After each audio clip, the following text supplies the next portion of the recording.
দুবাইতে ৩ জন বাংলাদেশিকে যাবজ্জীবন এবং ৫৪ জন বাংলাদেশিকে ডিপোর্ট করে সারা জীবনের জন্য নো এন্ট্রি করে বাংলাদেশে পাঠিয়ে দেওয়া হবে। সম্প্রতি তারা দুবাইতে প্রোটেস্ট করে এই অপরাধে তাদেরকে এই শাস্তি দেওয়া হয়েছে। বাংলাদেশে যে ছাত্র আন্দোলন শুরু হয়েছিল এটাও রেশ ধরে সংযুক্ত আরব আমিরাতের বিভিন্ন জায়গায় বাংলাদেশিরা বিক্ষোভ প্রদর্শন করে, মিছিল করে, গণজমায়েত করে। সো পরবর্তীতে সংযুক্ত আরব আমিরাতের পুলিশ, দুবাই পুলিশ তাদেরকে চিহ্নিত করে গ্রেফতার করে এবং আজকে একটু আগে জাস্ট 10-15 মিনিটস পূর্বেই সংযুক্ত আরব আমিরাতের যা আদালত, যে দুবাইয়ের আদালত বা ইউএইর যে আদালতগুলো রয়েছে তারা এই রায় দিয়েছে। সংযুক্ত আরব আমিরাতের যে অ্যাটর্নি জেনারেল রয়েছে তার পক্ষ থেকে এই রায় ঘোষণা করা হয়েছে বা ওনার আদালতে এই রায়টি আসছে আমাদের সামনে।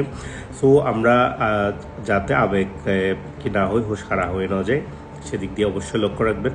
বিশেষ করে আমাদের রিয়াদ ভাইও একটা ভিডিও আমাকে সেন্ড করেছেন, উনি সৌদি আরব থেকে। উনি অনেক গুরুত্বপূর্ণ কথা বলেছেন যে আমরা যখন অ্যাওয়ারনেস করি বা আমাদের ভাইদেরকে সাবধান করি তখন কেউ আমাদেরকে বিএনপির দালাল বলে বা কেউ আওয়ামী লীগের দালাল বলে, এটা বড় বিষয় না। কথা হচ্ছে যখন যার যেটা পছন্দ না তখন তার অ্যান্টি পার্টি বানিয়ে নেয়। সো এটা বিষয় হচ্ছে আমরা প্রবাসী আছি, স্বাগতিক দেশের রুলস এবং ল আমাদেরকে অবশ্যই মেনে চলতে হবে।